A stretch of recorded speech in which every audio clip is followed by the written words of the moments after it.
নমস্কার, দর্পণী তঞ্জন ইউটিউব চ্যানেলে আপনাদের স্বাগত। মিঠুন চক্রবর্তী দাদা সাহেব ফালকে পুরস্কার পেয়েছেন। নিঃসন্দেহে অভিনন্দনযোগ্য। মিঠুন চক্রবর্তীর মতন একজন নায়ক সিনেমা জগতে খুব বিরল। মৃগয়া দিয়ে যার কার্যত প্রাত প্রদীপের আলোয় আসা, চলচ্চিত্র জগতে আসা, মৃণাল সেনের সেই মৃগয়া, যাতে অভিনয় করে তিনি ন্যাশনাল অ্যাওয়ার্ড পেয়েছিলেন, সেই মিঠুন চক্রবর্তী এই পুরস্কার পাওয়ার যোগ্য। হয়তো অনেক আগেই তার এই যোগ্যতা তিনি হওয়ার কথা ছিল, যাই হোক পাননি এতদিন ধরে।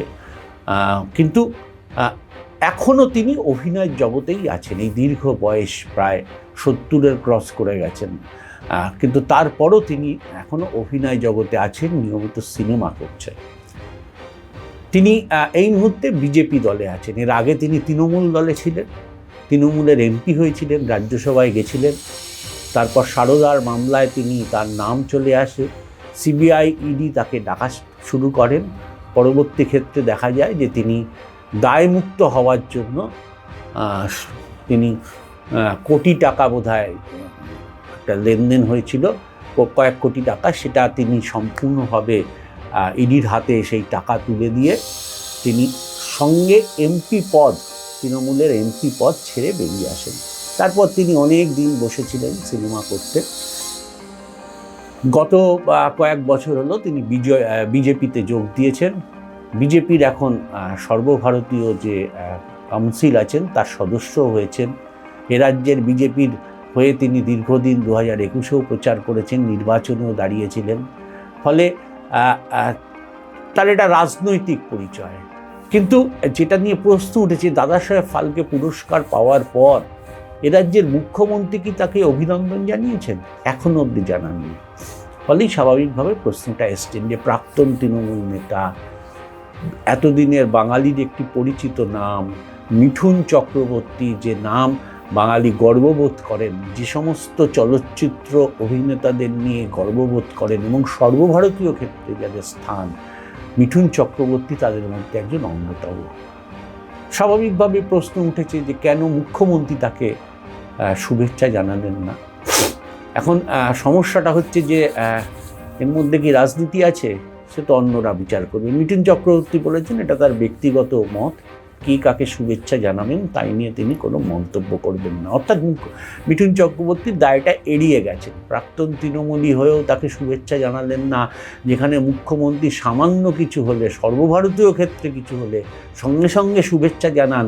অন্য রাজ্যেরও কেউ কিছু করলে সঙ্গে সঙ্গে শুভেচ্ছা যেখানে, সেখানে বাঙালি মিঠুন চক্রবর্তী এখানে শুভেচ্ছা জানালেন না, তাই নিয়ে প্রশ্ন উঠেছে।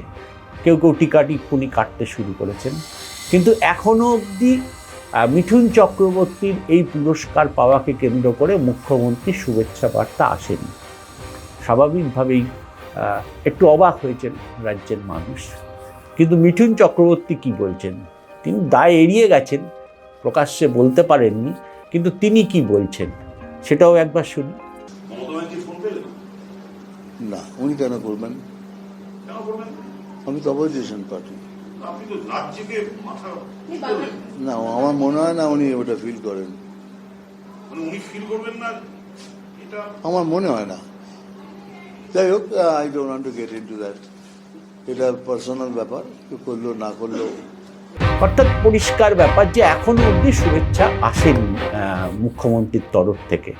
পরে আসবে কিনা জানা যায়নি, কিন্তু সঙ্গে সঙ্গে যে বাঙালি হিসাবে, মুখ্যমন্ত্রী হিসাবে বাঙালির এই রকম একজন নেতার এই ধরনের পুরস্কার, তাকে যেভাবে সম্মান দেওয়া উচিত ছিল সেটা হয়নি বলেই মিঠুন চক্রবর্তী ফ্যানরা কিন্তু এটা নিয়ে একটুখানি ক্ষোভ উগড়ে দিচ্ছেন যে কেন তাকে দেয়া হলো না। তিনি তো প্রাক্তন তৃণমূলীও বটেন। এখন বিজেপির অনেকেই নেতাই প্রাক্তন তৃণমূল, বা তৃণমূলের অনেক নেতাই প্রাক্তন বিজেপি, এটা ওদের মিলমিশের ব্যাপার।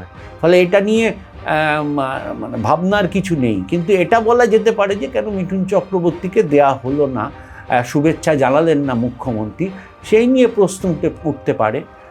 মানুষ দেখুক, মিঠুন চক্রবর্তী হয়তো আশা করেন যে মুখ্যমন্ত্রী তাকে শুভেচ্ছা জানাবেন। কিন্তু যাই হোক, মানুষ ভাবুন মুখ্যমন্ত্রী কি করবেন, শুভেচ্ছা জানাবেন কিনা একজন বাঙালির এইভাবে গোটা দেশের কাছে এই সম্মান পেলেন। চলচ্চিত্র জগতের সর্বোচ্চ সম্মান আমাদের দেশে হচ্ছে দাদা সাহেব ফালকে পুরস্কার, এবং সেখানে কেন মুখ্যমন্ত্রী জানালেন না, সেটা নিঃসন্দেহে খুব আশ্চর্যের বলাই যেতে পারে। আজকের এপিসোড এইটুকুই, পরের এপিসোডে আসছি অন্য বিষয় নিয়ে। ধন্যবাদ।